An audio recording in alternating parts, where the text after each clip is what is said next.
Hello friends, welcome to ரின் சமையல். இன்றைக்கி நம்ம ரின் சமையல் சேனலில் வாழைப்பழமும் ரவையும் இருந்தால் பணியாரம் இப்படி செஞ்சு பாருங்கள். ரொம்பவே ஈஸியான ஸ்வீட் ஸ்நாக் ரெசிபி.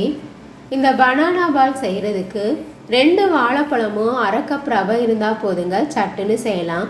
ரின் சமையல் சேனலை சப்ஸ்கிரைப் பண்ணிக்கோங்க. பக்கத்தில் இருக்க அலன பெல்லைக்கான கிளிக் பண்ணி வச்சுக்கிட்டிங்கன்னா நான் போடுற வீடியோ உடனே உங்களுக்கு நோட்டிஃபிகேஷனில் வந்துடும். பனானா ரவை பணியாரம் செய்கிறதுக்காக 2 வாழைப்பழம் எடுத்திருக்கேன். பழமான வாழைப்பழமாக எடுத்துக்கோங்க. 1/2 கப் அளவு ரவைக்கு 2 வாழைப்பழம் சரியாக இருக்கும். நல்லா மசிச்சு எடுத்துக்கணும். இந்த மாதிரி நல்லா மசிச்சு வச்சுக்கிட்டோம்னா நெய்யில் வதக்குறதுக்கு ஈஸியாக இருக்கும்.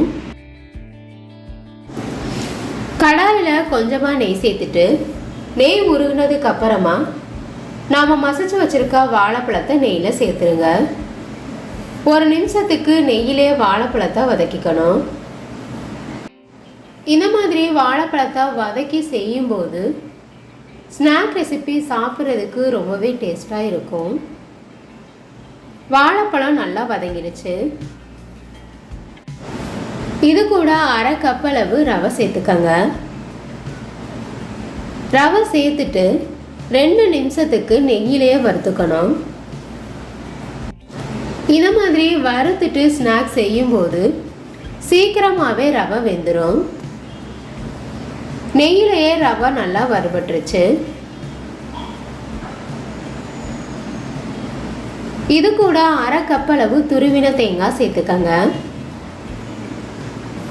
தேங்காயும் 1 நிமிஷத்துக்கு வதக்கிக்கணும். நாம் சேர்த்துருக்க எல்லா பொருட்களும் ஒன்றா மிக்ஸ் ஆகிற அளவுக்கு நல்லா வதக்கிக்கோங்க. 1 கப் அளவு தண்ணி எடுத்திருக்கேன். நான் பச்சை தண்ணி தான் எடுத்திருக்கேன். 1/2 கப் அளவு சேர்த்துட்டு கட்டிகள் இல்லாமல் நல்லா கலந்து விட்டுறணும்.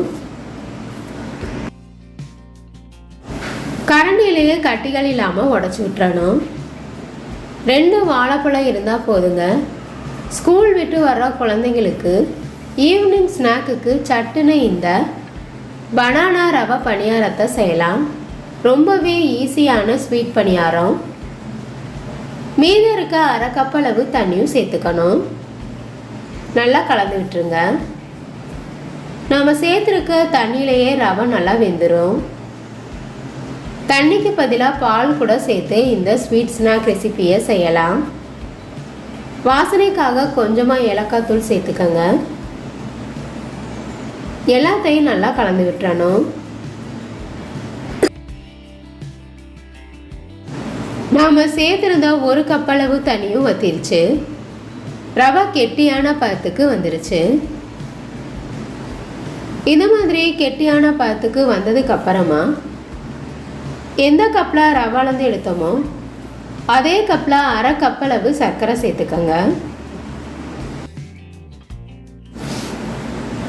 சர்க்கரை நல்லா உருகி கொழப்பான பதத்துக்கு வந்துடும்.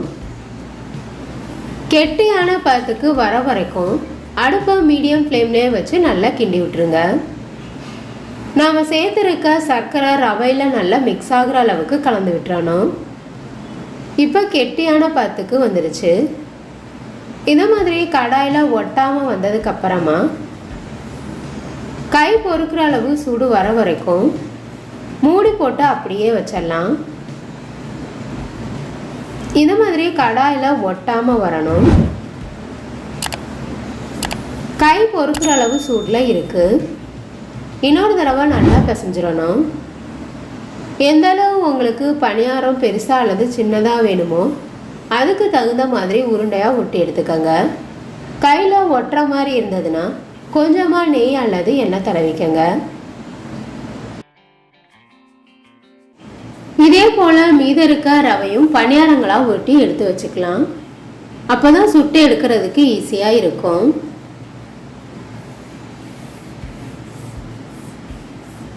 எல்லா பணியாரத்தையும் உருட்டி எடுத்தாச்சு. பணியார குழியில் கொஞ்சமாக நெய் அல்லது எண்ணெய் சேர்த்துக்கங்க. நாம் உருட்டி வச்சுருக்க பணியாரத்தை ஒன்றொன்னா எடுத்து பணியார குழியில் சேர்த்துடலாம். அடுப்பை மீடியம் ஃப்ளேம்லேயே வச்சு வேக வச்சுக்கோங்க. அப்பப்போ திருப்பி விட்டு வேக வச்சுக்கணும். எல்லா பணியாரமும் ஒரே மாதிரி கலர் மாறி வந்ததுக்கு அப்புறமா வெளியில் எடுத்துடலாம். பனானா ரவா ரெசிபி ரெடி ஆயிடுச்சு. இந்த ஈஸியான ஸ்வீட் ஸ்நாக் ரெசிபியான பனானா ரவா பணியாரம் உங்களுக்கு பிடிச்சிருந்ததுன்னா பிரின்ஸ் சமையல் சேனலை சப்ஸ்கிரைப் பண்ணிக்கோங்க ஃப்ரெண்ட்ஸ். ஸ்நாக் ரெசிபி உங்களுக்கு பிடிச்சிருந்ததுன்னா மறக்காமல் ஒரு லைக் கொடுங்க ஃப்ரெண்ட்ஸ். கமெண்ட் பண்ணுங்கள், ஷேர் பண்ணுங்கள்.